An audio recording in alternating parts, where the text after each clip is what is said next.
नमस्कार साथियों, और आप सभी का लिटरेचर लवर्स में बहुत बहुत स्वागत। मैं हूं एकेएस राजवीर। और आज दोस्तों हम केवीएस में जो आपका टीजीटी का एग्ज़ाम होगा इंग्लिश में, तो उसमें जो पहला टॉपिक है हु डिड पैट्रिक्स होमवर्क, इसके बारे में हम दोस्तों पढ़ेंगे।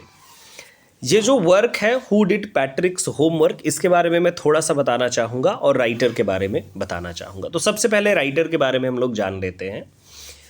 जो ये वर्क है हु डिड पैट्रिक्स होमवर्क, इसको लिखा है कैरल मूर ने।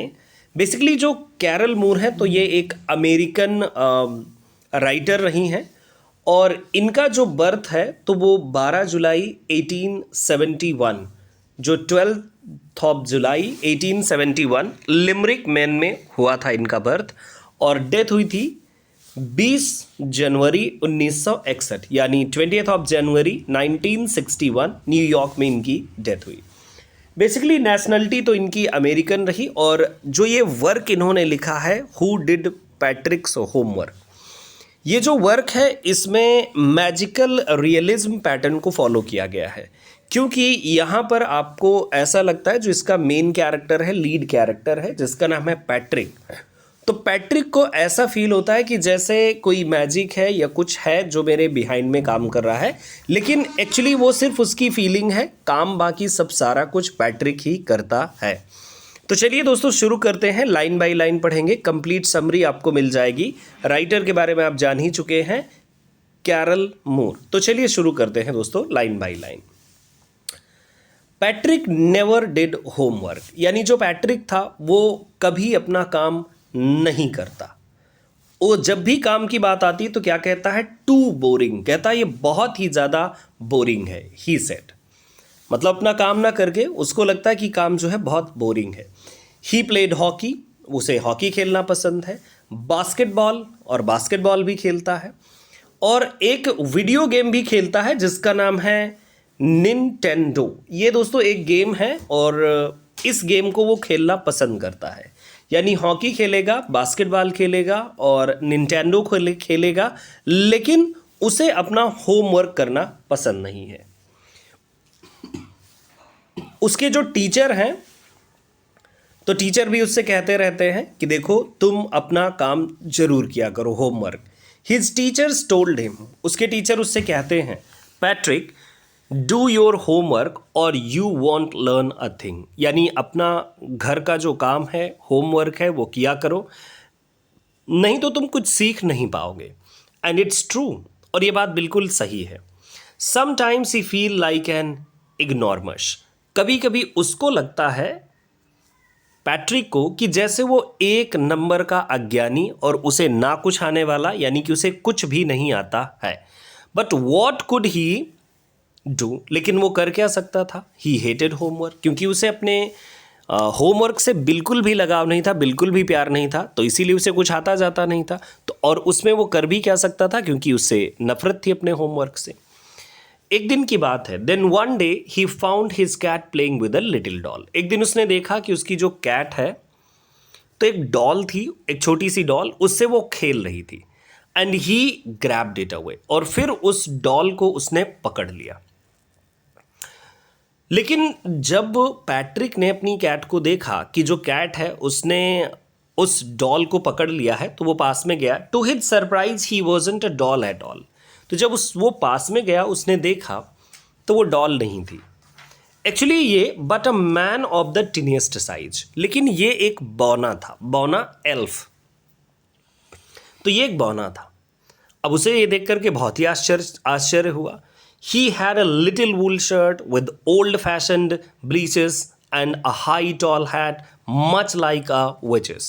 अब ये जो बौने को उसने देखा तो बौना कैसा था, बौने ने जो पहना हुआ था लिटिल वूल शर्ट, मतलब एक शर्ट पहनी थी लेकिन वो उलन वाली थी, और उसने ओल्ड फैशन एक ट्राउज़र भी पहन रखा था। ट्राउज़र जो था वो ओल्ड फैशन था, और उसने एक हैट भी पहनी हुई थी। एक्चुअली में ये जो हैट थी तो कैसी थी, जैसे चुड़ैलें पहनती हैं, तो उस तरह की हैट भी उसने पहन रखी थी।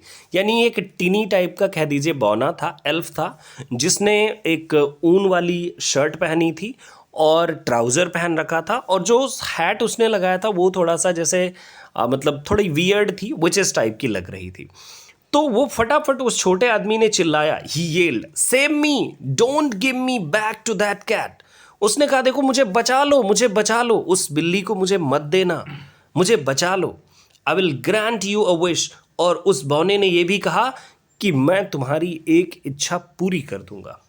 आई प्रॉमिस यू दैट, मैं तुमसे ये वादा करता हूं। उस बौने ने कहा मैं तुमसे वादा करता हूं मैं तुम्हारी एक इच्छा पूरी कर दूंगा, बस तुम मुझे उस कैट को नहीं देना। क्यों? क्योंकि कैट उसको ग्रैब कर रही थी, मुंह से पकड़ रही थी, पटक रही थी, क्योंकि वो छोटा था। Patrick couldn't believe how lucky he was. Here was the answer to all of his problems. अब पैट्रिक को भरोसा नहीं हो रहा था कि मेरी तो सारी समस्याओं का बस समझ लीजिए कि पूरा का पूरा सॉल्यूशन ही यहां पर मिल गया। How lucky he was, here was the answer to his all his problems. तो उसे लगा अब तो मेरी सारी समस्या ही खत्म हो गई। कौन सी वाली? वही होमवर्क करने की। सो ही सेड, तो उसने फटाफट कहा, only if you do all my homework till the end of the semester. मैं तुम्हें एक ही शर्त पर बचा सकता हूं। कब तक? जब तक मतलब मेरा पूरा का पूरा सेमेस्टर खत्म नहीं हो जाता, तुम मेरा पूरा होमवर्क करोगे। और अगर तुम मेरा पूरा होमवर्क करोगे तो बस इसी शर्त पर मैं तुम्हें इस बिल्ली से सेव कर सकता हूं। और अभी सेमेस्टर के एंड होने में 35 दिन 35 डेज बाकी। देखिए ये सारे पॉइंट आपको याद रखने होंगे। किस कलर की शर्ट उसने, मतलब कैसी शर्ट पहनी थी, वुलन शर्ट थी, ट्राउज़र पहना था, हैट उसने कैसी लगाई थी, ये एग्जाम के पॉइंट हो सकते हैं आपके लिए। ठीक है? Yes. So only if you do all my homework till the end of the semester, अगर तुम मेरा सेमेस्टर के एंड तक पूरा काम करोगे, मीन्स 35 डेज के लिए, तो देन मैं तुम्हें सेव कर लूंगा। If you do a good enough job I could even get age. और अगर तुमने बढ़िया किया तो हो सकता है कि फिर मुझे ए ग्रेड मिल जाए। यहां पर एज का मतलब है ए ग्रेड से है। इसके बाद दोस्तों होता क्या है, आगे देखिएगा। The little man's face wrinkled like a dishcloth thrown in the hamper. जो वो छोटा सा बौना आदमी था, जो एल्फ था, वो सुपर नेचुरल एलिमेंट, यहां पर ये सुपर नेचुरल एलिमेंट है, ध्यान रखेंगे आप। सो उसका जो चेहरा था बिल्कुल झुर्रियाँ पड़ गई, मतलब इधर उधर सिकुड़ने लगा। Like a dishcloth thrown in the hamper, जैसे कि किसी बर्तन को धो करके बर्तन दानी में रख दिया गया हो, जो बर्तन रखने का एक बेसिकली पात्र होता है, उसमें रख दिया गया हो। He kicked his legs and doubled his fist, and he grimaced and scowled and pursued his lip. Oh, am I cursed? But I will do it. फिर क्या था guys? He kicked his legs.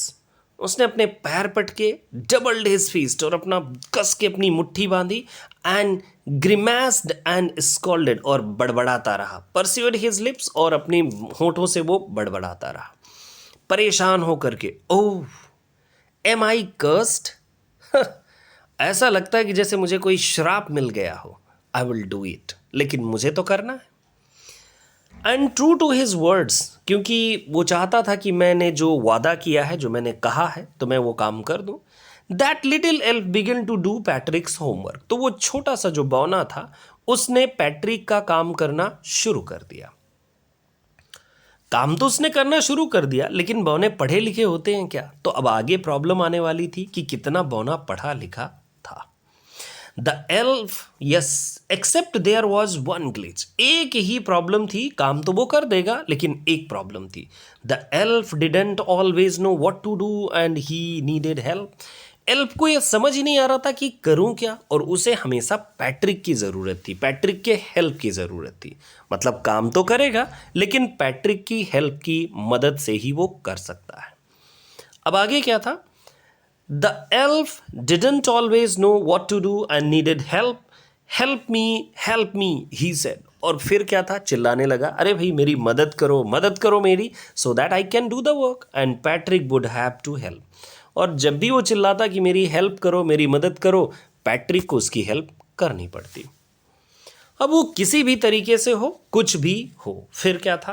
Patrick के लिए भी यहाँ पर देखिए, एक बहुत ही इंटरेस्टिंग पार्ट आ जाता है कि यहाँ पर पैट्रिक की इंगेजमेंट बढ़ जाती है, क्योंकि बोना उस काम को करने के लिए कहेगा पैट्रिक मेरी मदद करो। पैट्रिक तमाम सारी चीज़ें देखेगा, उससे कहेगा डिक्शनरी देखो, मुझे जोड़ घटाव गुणा भाग ये सब कुछ नहीं आता है ना, आई डोंट नो कि कैसे क्या करना है, तो फिर उसमें हेल्प करेगा। तो इससे पैट्रिक भी नॉलेज लेगा और बोना काम करता रहेगा। नाउ गाइज देखिए, थोड़ा सा आगे देखिएगा टेक्स्ट को। I don't know this word. The elf squawked while reading Patrick's homework. Patrick का जब वो होमवर्क पढ़ रहा था तो उसने कहा अरे मैं तो ये शब्द जानता ही नहीं, ये क्या होता है। Yes, the elf squawked while reading Patrick's homework. Get me a dictionary. एक काम करो कि डिक्शनरी से देखकर मुझे बताओ ना इसका क्या मतलब होता है। No, what's even better, look up the word and sound it out by each letter. और हाँ, इससे भी बढ़िया होगा कि तुम इसको डिक्शनरी से देखो और फिर इसको प्रोनाउंस करो, ताकि मैं समझ सकूं कि ये वर्ड एग्जैक्टली क्या है। देखिए यहाँ पर अब पैट्रिक भी इंडल्ज्ड हो जाएगा उस काम में। एक्चुअली पैट्रिक ही इंडल्ज्ड हो जाना है यहाँ पर, है ना।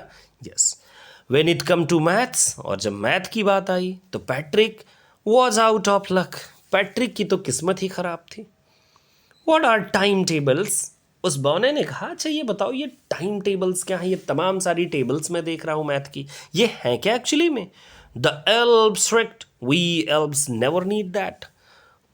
एल्फ कहता कि देखो एक्चुअली में मैं बात बताऊँ ना कि ये जोड़ घटाव गुणा भाग ये एल्फ को कभी ज़रूरत नहीं पड़ती बौनों को, है ना। यस, एल्फ ने कहा कि देखो भाई हमें तो इस सब की बिल्कुल भी ज़रूरत नहीं पड़ती, and we have this one, काम तो मुझे करना है। अब क्या था आगे, एल्फ कहता है addition, subtraction, division and fractions.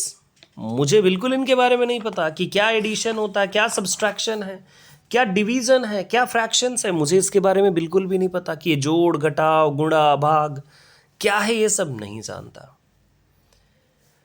तो एल्फ ने कहा here sit down beside me. एक काम करो पैट्रिक, मेरे बगल में बैठो। You simply must guide me. मैं देखो काम तो कर दूंगा, बस तुम्हें मुझे बताते चलना है। Elfs know nothing of human history, क्योंकि देखो हम एल्फ हैं और हमें तो मानव इतिहास के बारे में बिल्कुल भी जानकारी नहीं है, हम कुछ भी नहीं जानते। To them it's a mystery, हमारे लिए तो ये एक रहस्य है कि ह्यूमन बीइंग कैसे बने, क्या हैं, कैसे हैं। So the little elf already अ शाउटर, बस फिर क्या था, चिल्लाता रहा। जस्ट गॉट लाउडर, और तेज तेज चिल्लाता रहा। गो टू द लाइब्रेरी, उसने कहा काम करो देखो लाइब्रेरी जाओ, मुझे कुछ बुक्स चाहिए होंगी क्योंकि मुझे होमवर्क करना है तुम्हारा, मैं होमवर्क करूंगा तभी कर पाऊंगा जब मेरे पास कंटेंट होगा। लाइब्रेरी जाओ, आई नीड बुक्स, मुझे कुछ किताबें चाहिए, मोर एंड मोर बुक्स, और भी किताबें चाहिए, and you can help me read them too. और एक काम करो, तुम अगर पढ़ के मुझे समझा दोगे तो और भी अच्छा होगा। मीन्स पैट्रिक सारा काम कर रहा है, एल्फ यहाँ पर सिर्फ मोटिवेशन का एक तरह से काम कर रहा है ना। This is the quality, this is the technique जिसे हम लोग मैजिकल रियलिज्म बोलते हैं, ठीक है। Yes, as a matter of fact every day in every way that little elf was a nag. अगर मैं सही सही की बात करूं तो हर दिन और हर तरीके से वो जो एल्फ था वो एक तरह से बिल्कुल निष्क्रिय था, नैग था। पैट्रिक वॉज वर्किंग हार्डर, और यहाँ पर पैट्रिक जो है रोज काम कर रहा था, होमवर्क कर रहा था, then ever, and was it a drag. और फिर क्या, क्योंकि कभी काम तो करता नहीं था, लेकिन यस वो इस हद तक ले आया था अपने काम को कि वो कंप्लीट तक होने वाला था। He was staying up nights, पूरी रात रात भर, and never felt so weary, और रात रात भर पढ़ता रहा, करता रहा, कभी थकान भी नहीं महसूस कर रहा था। Was going to school with his eye puffed and bleary. School जब जाता था तो उसकी आंखें सूजी हुई थोड़ी सी रहती थी, और ब्लरी, थोड़ी सी धुंधला धुंधला भी उसे सामने नजर आता था। रात रात भर जगकर पढ़ाई करने का मतलब समझते हैं। Finally the last day of school arrived, और अब स्कूल का अंतिम दिन था, क्योंकि साल बिल्कुल जो ये 35 डेज थे लास्ट के, with the help of the elf Patrick ने मोटिवेशन लेकर के बहुत सारी मेहनत की थी। तो फाइनली लास्ट दिन आ गया, and the elf was free to go. और एल्फ से कहा, एल्फ तो अब जाने के लिए रेडी था, क्यों, क्योंकि सारा काम हो चुका था, 35 डेज बीत चुके थे। As for homework there was no more, क्योंकि अब कोई भी होमवर्क नहीं था। So he quietly and slyly slipped out the back door. फिर क्या था, चुपचाप धीरे से वो बैक वाले डोर से निकल गया एल्फ, कि चलो भाई अब मैं विदा लेता हूँ, तुम्हारा सारा काम किया, हो गया सब कुछ, अब मैं चलता हूँ। हाँ, अब दोस्तों yes, Patrick got his age, बौना चला गया। उसके बाद पैट्रिक का एग्जाम हुआ, पैट्रिक को ए ग्रेड मिला। हिज क्लासमेट वर अमेज्ड, और उसके जो क्लासमेट से सब आंखें फाड़ करके देख रहे थे। हिज टीचर्स स्माइल्ड, उसके टीचर मुस्कुरा रहे थे। And was full of praise, और सब लोग उसकी प्रशंसा कर रहे थे, सब प्रेज कर रहे थे। एंड हिज पेरेंट्स, और उसके माता पिता जो थे, दे वंडर्ड, उन्हें तो इस बात का आश्चर्य था, what had happened to Patrick, कि हुआ क्या है भाई पैट्रिक को, ऐसा कैसे चमत्कार हो गया, जो बंदा होमवर्क नहीं करता था ए ग्रेड लेकर के आ गया। He was now the model kid, और अब वो सबके बीच में एक रोल मॉडल बन चुका था। क्लीन्ड हिज रूम, उसने अपना कमरा साफ किया। डिड हिज कोर्स, सारे अपने काम किए। वॉज चीयरफुल, खुश रहता था। नेवर रूड, कभी किसी से रूडली बातचीत नहीं करता था। Like he had developed a whole new attitude, और ऐसा लगता था कि जैसे अब तो वो बिल्कुल बदल ही गया है, पूरा का पूरा सब कुछ बदल गया है। इस तरह से दोस्तों आपने देखा कि पैट्रिक किस तरह से उसने with the help of that टिनी man उसने अपना काम किया, और अपने सारे कुछ काम करके उसने ए ग्रेड लिया। इसी तरह से yes, but I will share a secret just between you and me, it wasn't the elf, Patrick had done it himself. लेकिन मैं बता दूं आप सभी को कि आपने खुद इस लेसन से ये समझा है कि पैट्रिक ने उस काम को किया था, ना कि उस एल्फ ने। सिर्फ जो एल्फ था वो एक मोटिवेशन था। तो ये था दोस्तों आपका chapter who did पैट्रिक्स home work, एक कंप्लीट चैप्टर जिसको मैंने लाइन बाय लाइन एक्सप्लेन भी किया है, और बिगिनिंग में मैंने आपको राइटर के बारे में भी थोड़ा सा इंट्रोड्यूस किया है। दोस्तों अगर आप तैयारी करते हैं एमपी ग्रेड 1 की, जेएसएससी पीजीटी की, यूपीएचईएससी यानी कि Uttar Pradesh higher education service commission से जो होता है गाइज आपका पेपर असिस्टेंट प्रोफेसरशिप का, उसकी एलटी ग्रेड एग्जाम की, यूपी टीजीटी पीजीटी या डीएसएसबी की, यूजीसी नेट जेआरएफ की, तो आप हमें दिए गए नंबर पर मैसेज करके अपना नाम और कोर्स का नाम भेज करके कोर्स से रिलेटेड जानकारी ले सकते हैं। दोस्तों मैं आप सभी को बता दूं कि एमपी ग्रेड के लिए मैं कोशिश कर रहा हूं, मैं केवीएस के लिए कोशिश कर रहा हूं कि मैं आपको क्लासेस यूट्यूब के प्लेटफॉर्म पर ऐसे ही प्रोवाइड करता रहूं। वैसे डिमांड बहुत सारे बच्चों की है कि एक बैच लेकर के आया जाए, तो अगर मैं बैच लेकर के जल्दी ही लेकर आता हूं तो फिर आपको यूट्यूब पर आपके लिए अनाउंस करूंगा। थैंक यू सो मच, ऐसे ही मेरे साथ ट्यून रहिए, सीखते रहिए, और अगर सेशन अच्छा लगा हो तो एक बार लाइक और शेयर ज़रूर कीजिएगा, चैनल को सब्सक्राइब कीजिएगा, और अपने घर में छोटे बच्चों को इस लेसन को ज़रूर सुनाइएगा। वैसे उन लोगों ने सुना होगा, 6th क्लास का पहला चैप्टर है ये। Thank you so much, bye, take care.